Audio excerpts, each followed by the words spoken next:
Goddess Cookie, and today we are back for our 6th book club session. So if you currently been following along, we're currently working on and reading through the books through The Tears That Taught Me, and we are journaling on through thoughts that I grow. Okay, so 2 weeks ago, you guys were given an assignment to do. You were to journal questions regarding, let me see. Okay, so the original questions were on page 22 and 23.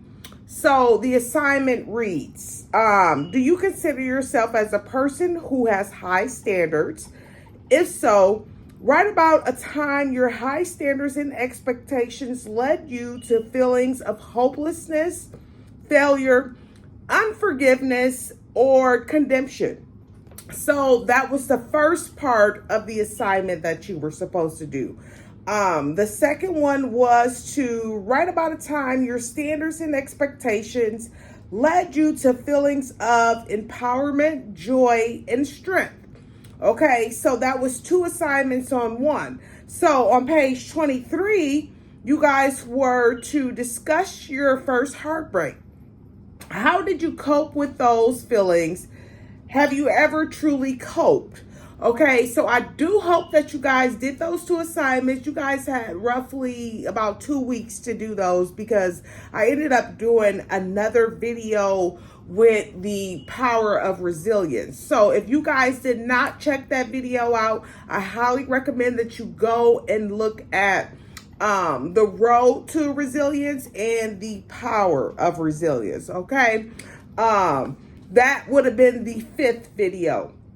No, the 6th video. I'm sorry, y'all. But yeah, so we are going to jump right into the book of The Tears That Taught Me. Okay, so I do thank y'all for being patient with your girl. I've been a little busy, but like I said, y'all rocking with your girl, so I know y'all patient, waiting on your girl to come back so we can continue with this book. Okay, so I did get a chance to look at between 4 to 5 pages of the reading material to present that to you guys for today. Okay, so y'all know we normally do 1 to 10 pages, like I already said. The book is 162 pages, so we will pace ourselves and do the book on a weekly basis. Or, you know, when I come and speak on something else that I previously spoke on, for you guys to get a better understanding of what is your girl saying to you. So I will, you know what I'm saying, try to speak on things that matters as to how we are to grow, or how we are to proceed with looking at things that is in this book. So you might not get a video every week for reading out of the book. You know what I'm saying? You might get a lesson taught to you on what was spoken on. So we do need to look at meditation information. You know what I'm saying? Because I previously spoke on that. You know, so I want to speak on how are you to meditate, but that might be the next video. So I'm just giving you a heads up as to what will be brought to you. Okay, so if you were following in your book, you guys know that we're currently on page 35. Okay, so we're gonna do, let me see, hold on before we start reading. 1, 2, 3, 4, 5. We're going to do 5 pages today. I had time to look at 5 pages, but that's what we do. You know what I'm saying? We do 1 to 10 pages per book club session. Okay, so 35 reads. Okay, one of the greatest gifts you can give to someone in pain is the act of listening. Okay, learn to accept and respect the sufferings of others. Oftentimes, hurt people simply don't want advice. They need someone who will listen and love them through their losses and lessons. Okay, so the person who will support them through their struggles without turning into a conversation piece is a gift. Okay, so to me, basically, this is just saying give your person a lending ear. You know what I'm saying? Let them vent that out so that they are releasing some of the stressful matters that they might be dealing with. Okay, so, it's always good to release it. I can speak on meditation or, venting or whatever, but let them let that out. They might feel better after you have let them express themselves, depending on if they just like talking or if they're mad or something of that nature.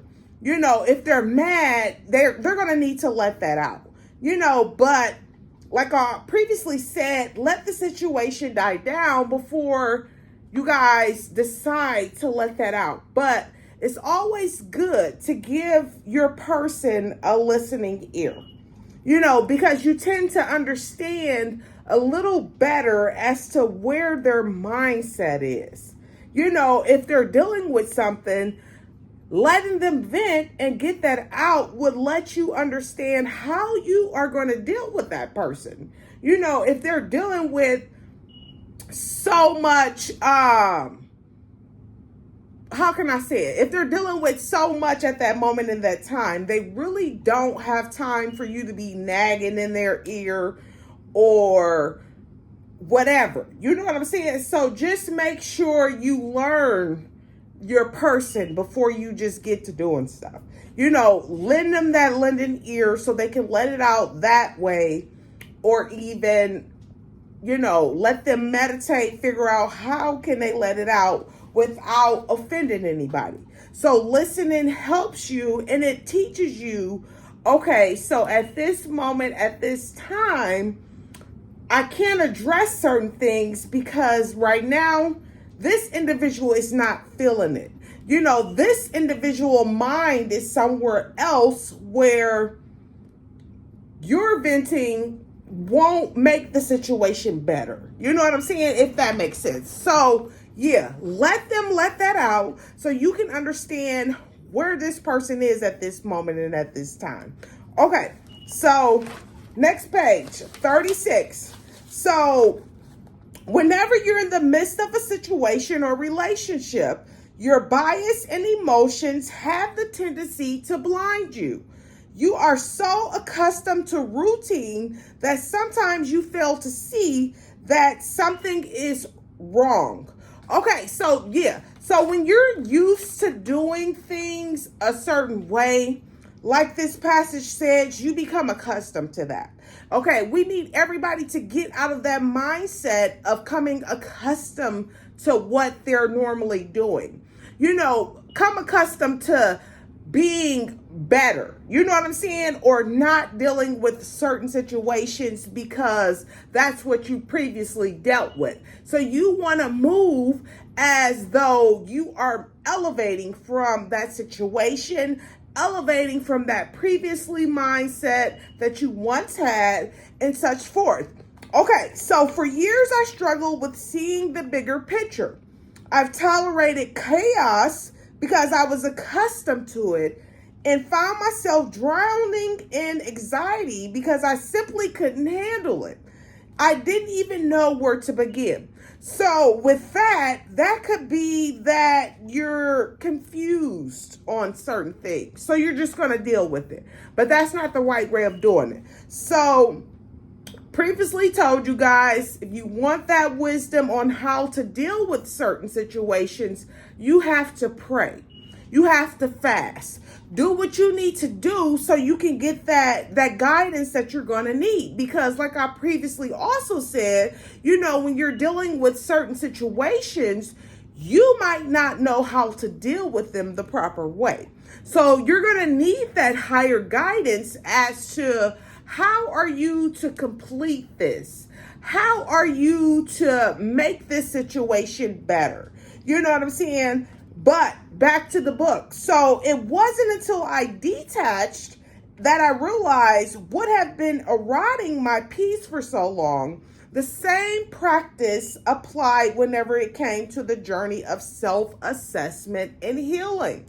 So I had to distance myself to a better view of what I didn't want and what I truly needed. Okay, so if you're in a season where you are riddled with anxiety, questioning everything, or tired of the trials, I encourage you to take multiple steps back. Okay, embrace isolation and seek to identify the true impact of your environment and even your thought process. Okay, so giving yourself the space and the time to analyze your past and present can very well change the course of your health and your future. Okay, so isolation. These paragraphs spoke on isolation. So people be like, oh, something's wrong because you're isolating yourself, which most definitely can't be true. Okay, because you will be put in the isolation period where it's helping you to grow spiritually, mentally, physically, or whatever your mindset is at that time. So what is the power of isolation? So a period of separation, not to punish, but builds time for spiritual growth and preparation.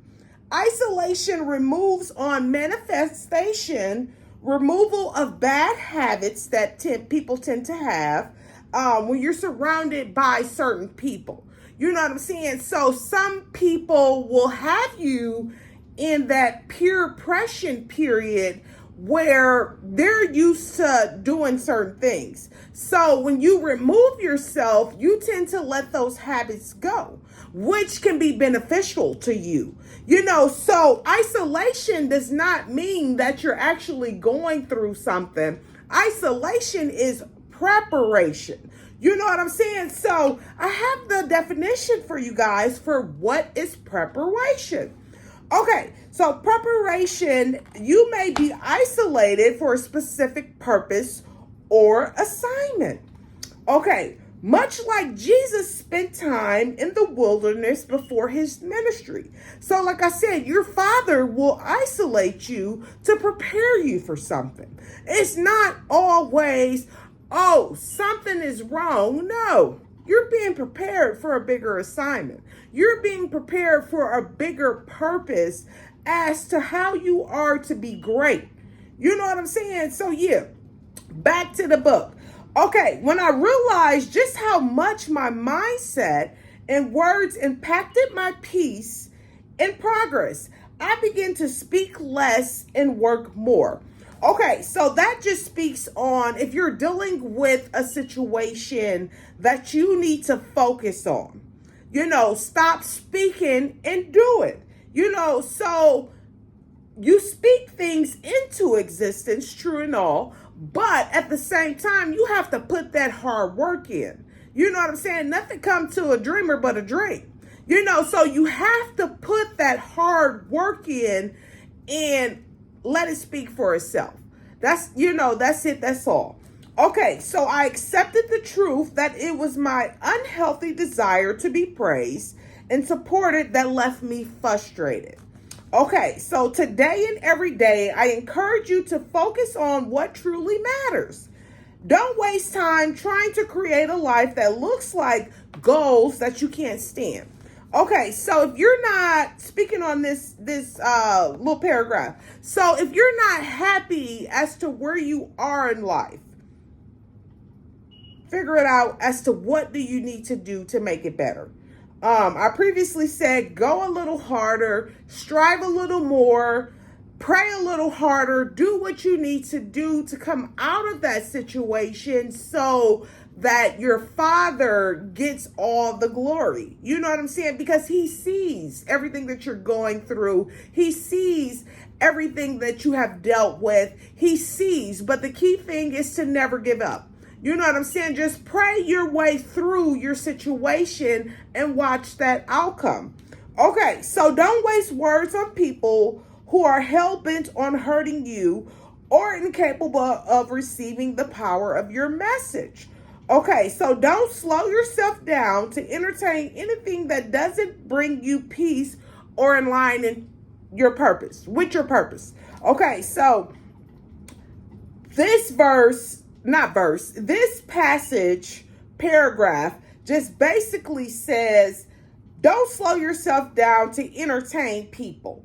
You know, if that's not in alignment with your purpose. And listen, Morgan Richard Oliver said that best. Okay, so your progress is not based on popularity or how many people applaud you. It's based on your energy, alignment, and effort. Man, she said that best. Okay, so next page. We're currently on page 38 if you're following along in your book. Okay, so healing has a way of fixing your vision and feeding your focus. It's not that everyone and everything in your life has changed. It's how you see it and what you tolerate that has. Okay, so yeah, so once you're healed and all of that stuff, you don't deal with that. Your vision, as this book says, your vision is fixed.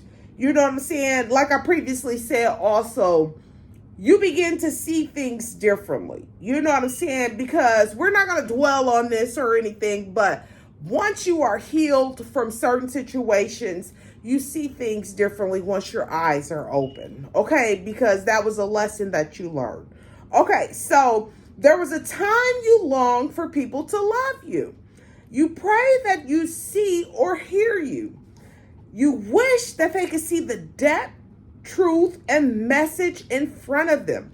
Oh man, so I previously said that everybody won't see what is presented to them. You know what I'm saying? But it's up to you to present it. If they don't see it, then let it go. You know what I'm saying? If you're presenting yourself the best way that you can to this person and they still don't see it, let that go. Okay, so their words, actions, and mindsets pushed you away, but you always pulled yourself back. Okay, so basically, this just speaks on when you try to let go, you know, and that person is not ready to let go, and they just kind of just keep trying to pull you back in. It's up to you to decide, hey, this ain't healthy. So we're going to just let this go and find us a healthy relationship that will help us heal, that will help us be treating each other better or something of that nature, you know, because you don't want to keep pulling yourself back to an unhealthy situation. And I'm going to just leave it like that. Okay, so you made excuses like, but I love him, her, or them. But it's family. But they've been in my life for so long. You know, listen, just because you love that person doesn't mean that you can't let them go. You know, you can love them from a distance. You know what I'm saying?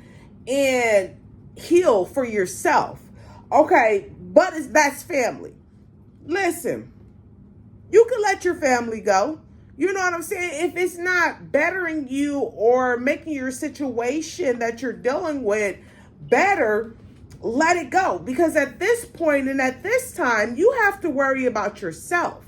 You know, you can't worry about why this person can't seem to get it right, why this person, you know, just acting slow or whatever. You know what I'm saying? But yeah, so you have to do what's best for you.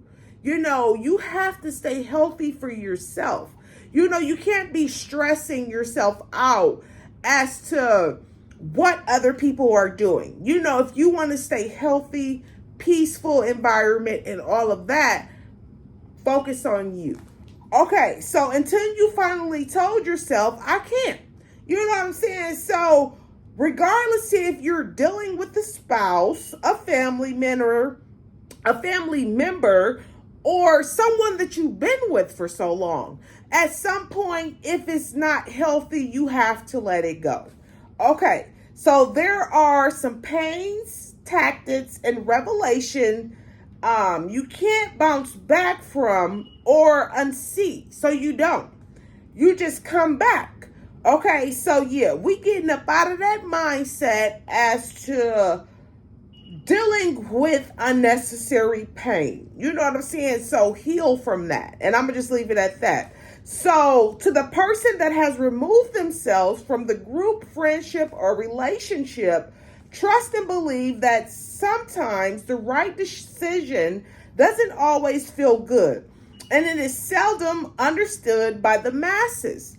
Okay, so choose your peace, well-being, and self-love anyway. Okay, so some roads are difficult to leave behind, but destructive to stay on.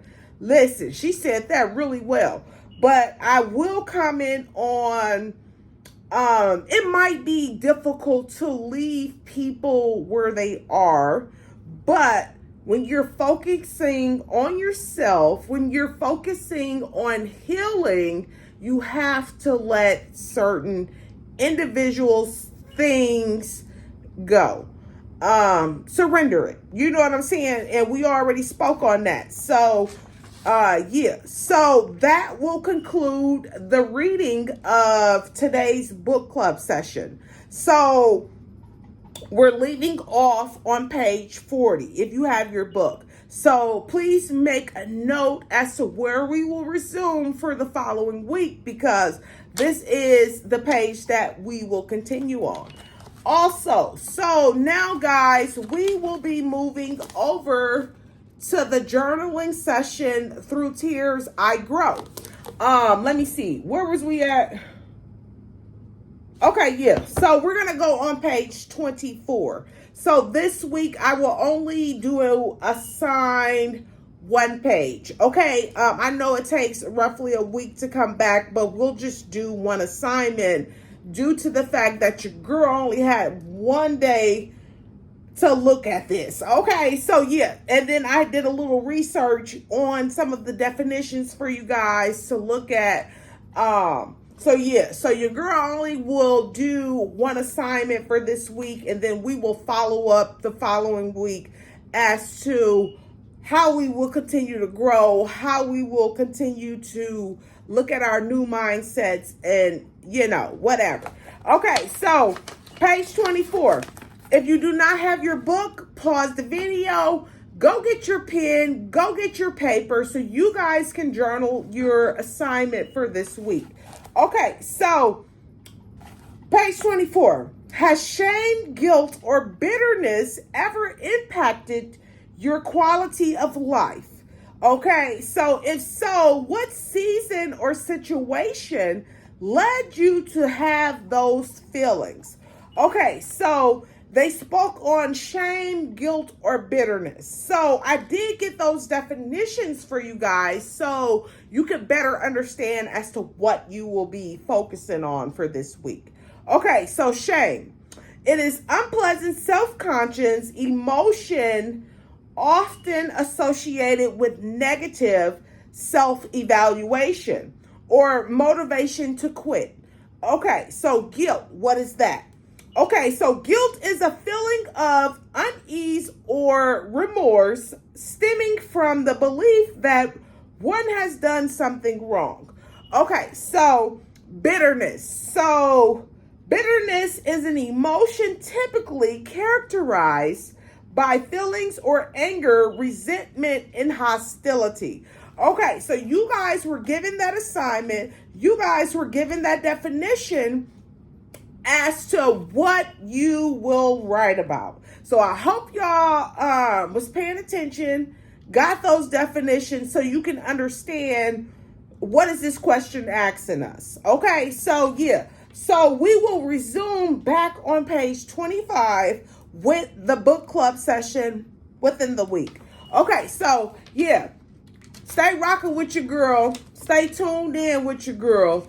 Hit them click bell notification buttons. Subscribe, whatever you need to do to stay tuned into when new videos will be posted. We are here to grow. As I always said, thank y'all. But yeah, so we're gonna just conclude this video. I hope you guys feel as though this video was helpful today. But yeah, I'll see y'all in the week. I'm out.